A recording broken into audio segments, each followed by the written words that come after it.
Hey guys, welcome back. We are going to get into 8 weeks out from competition, and let's see what the first thing is here. You can run, but you can't hide. Food posts and food will find you. It has one job and one job only: to make you remember you can't eat it.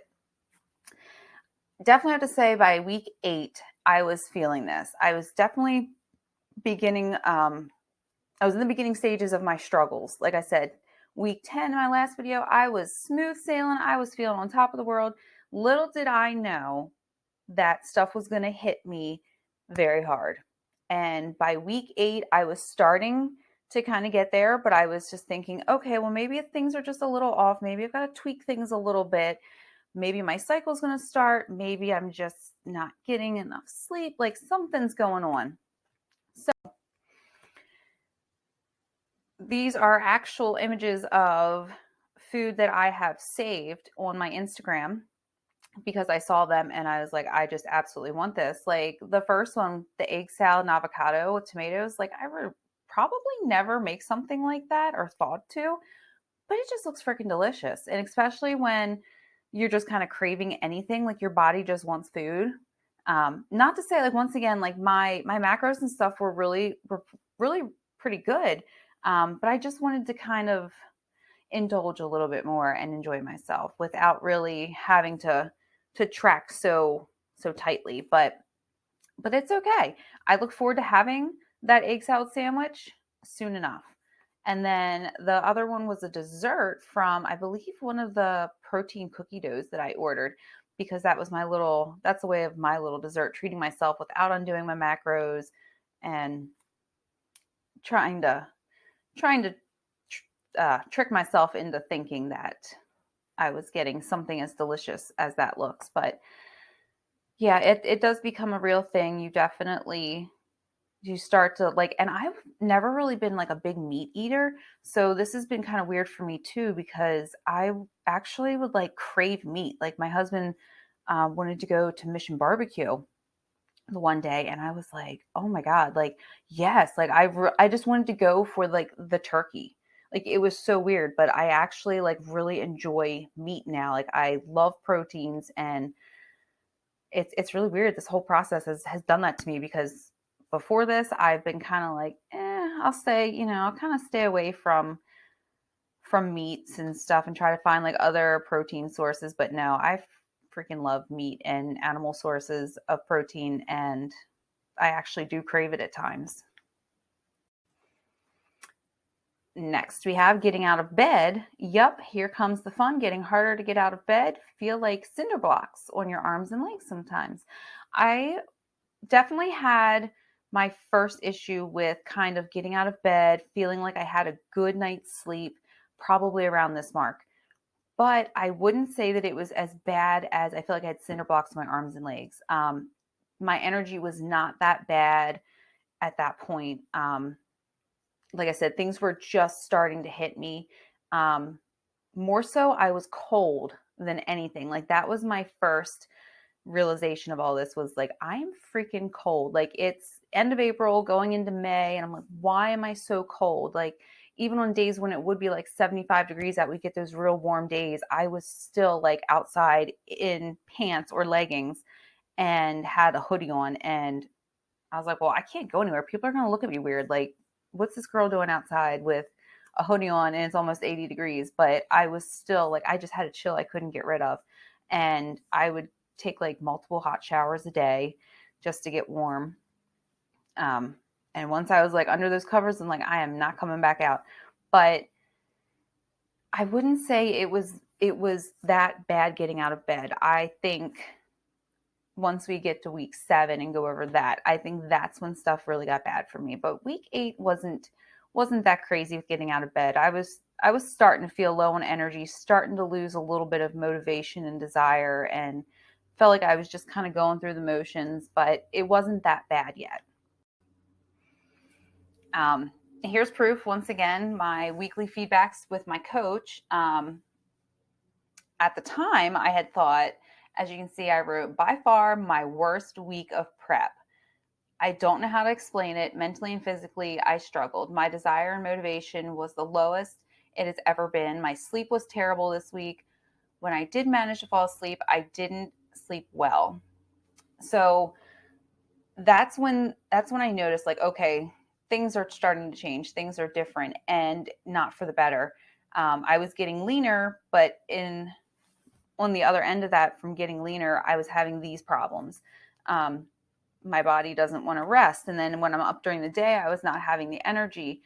Um, so I wasn't getting restful sleep at night. So I wasn't feeling productive during the day, and I felt like I was really struggling to push through. I felt like pre-workout wasn't even gonna help get me through a workout. It was like the worst feeling ever. I really mentally struggled with this, but I kept going. I just hung in there because I'm like, okay, we got check-in coming soon. Like, hopefully this is just part of whatever. Like, we'll get it figured out. Sometimes I just have off weeks. Like, we all have off weeks. So you just, something throws you off and it just literally messes everything up. But no, this at the time was my worst week throughout the entire prep process. I really thought I was going to fall apart here.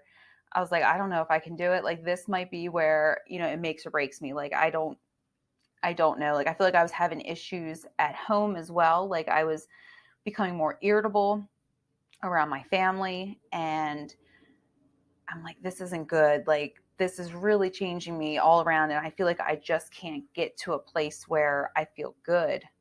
Um, and then I kind of felt like my husband and I were drifting apart a little bit because he started picking up extra hours, and I feel like we were just kind of like coming and going, and it was really, really just an off week. And thank goodness, though, when I checked in with my coach, she just reassured me this is part of the process. Your body is fighting back.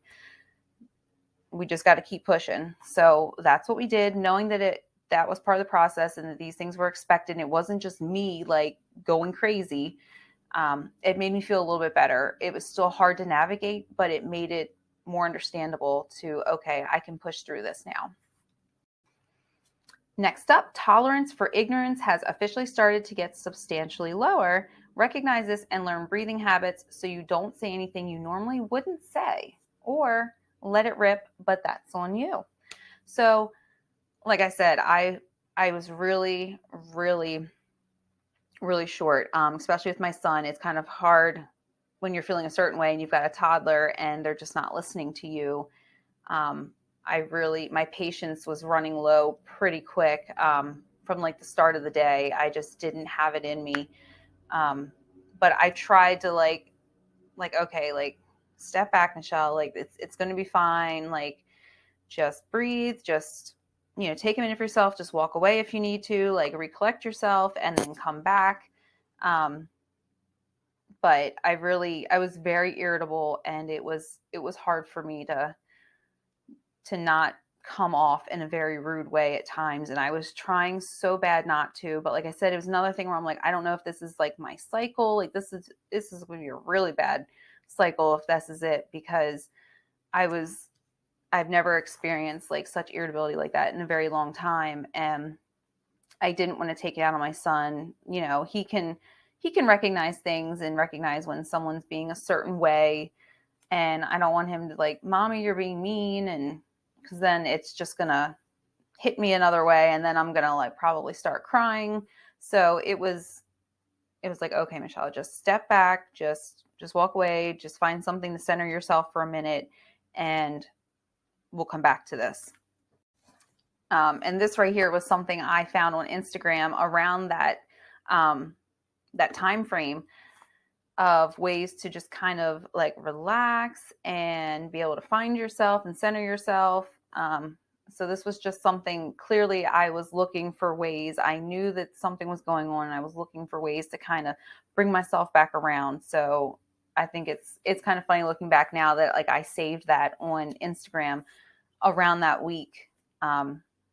Because I was struggling. Like, I knew I was, and I was trying to do what I could to fix it. So,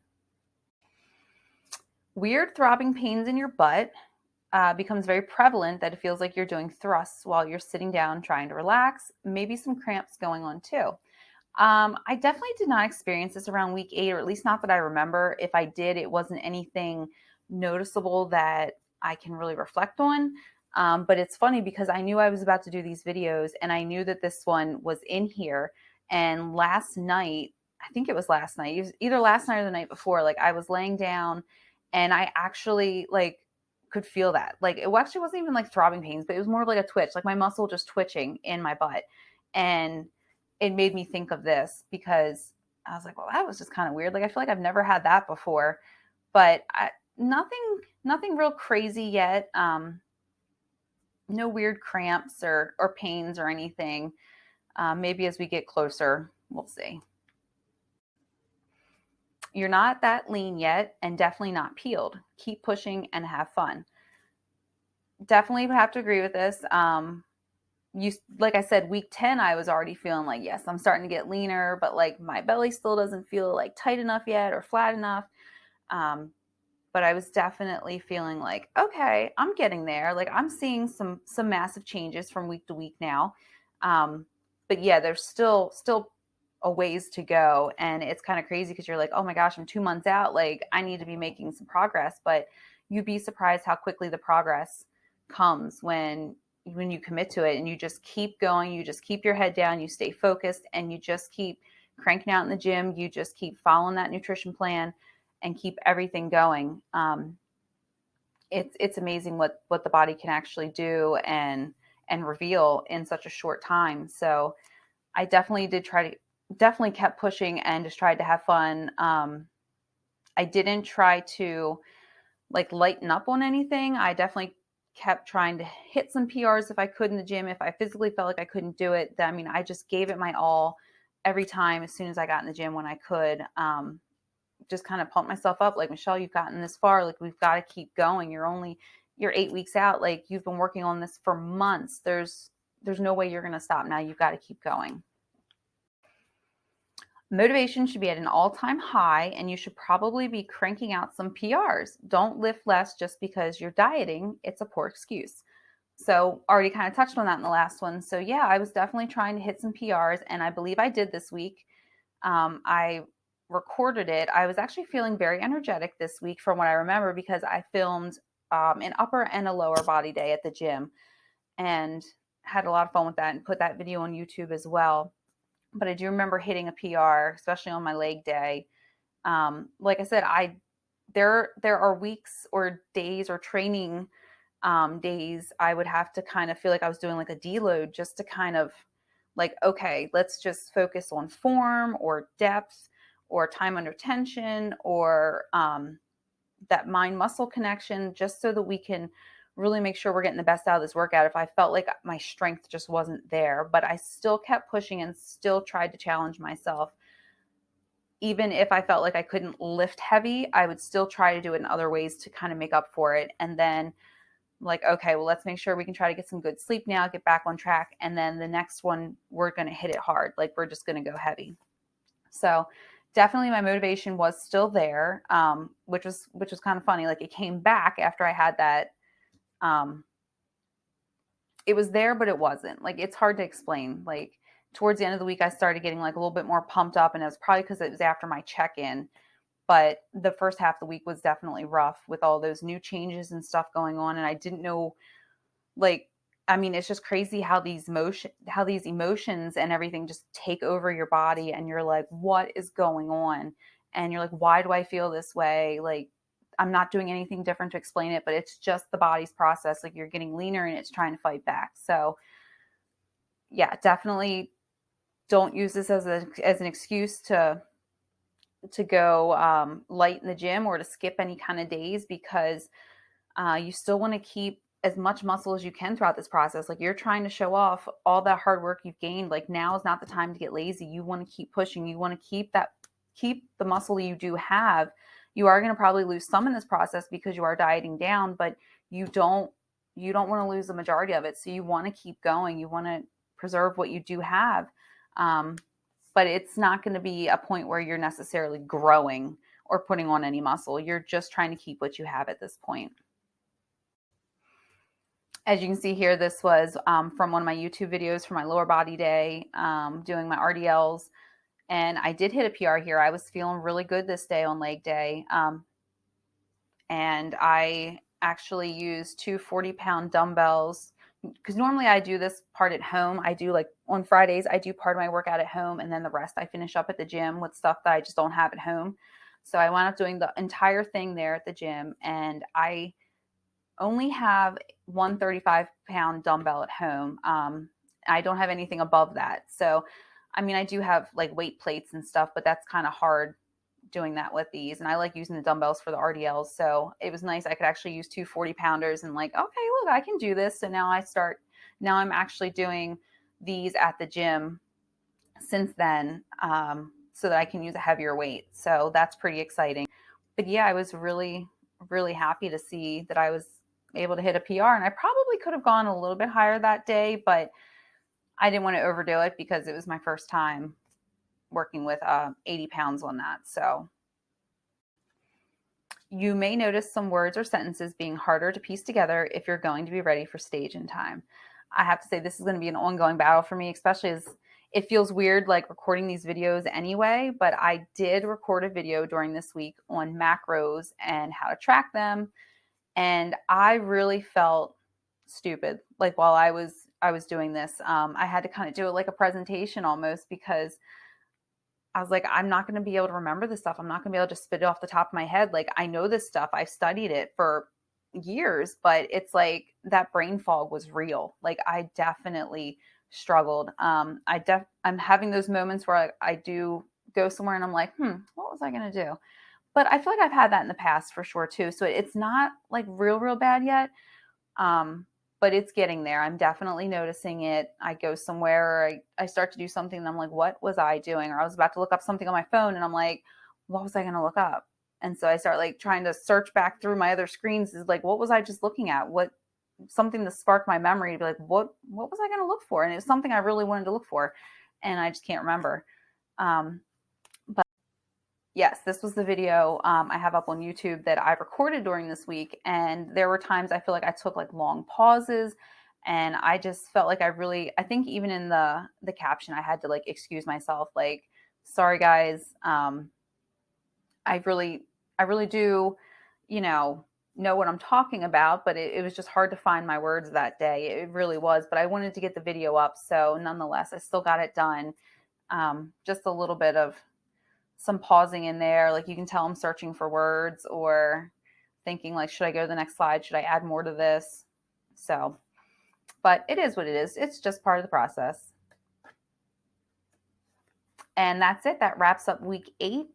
I'll see you guys on the next episode for week 7. Bye.